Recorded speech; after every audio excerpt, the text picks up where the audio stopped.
దయచేశారు. వందనాలు యేసయ్యా. ఈ సంవత్సరం యేసే నిజమైన స్నేహితుడు అనే అంశాన్ని మా అందరికీ ఇచ్చినందుకు వందనాలు యేసయ్యా.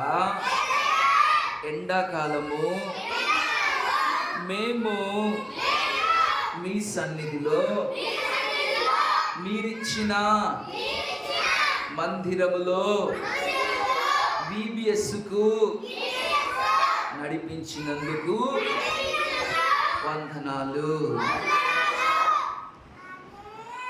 గుండె నిండా జాయ్ జాయ్ మైండ్ అంతా హాయ్, గుండె నిండా జాయ్ జాయ్ మైండ్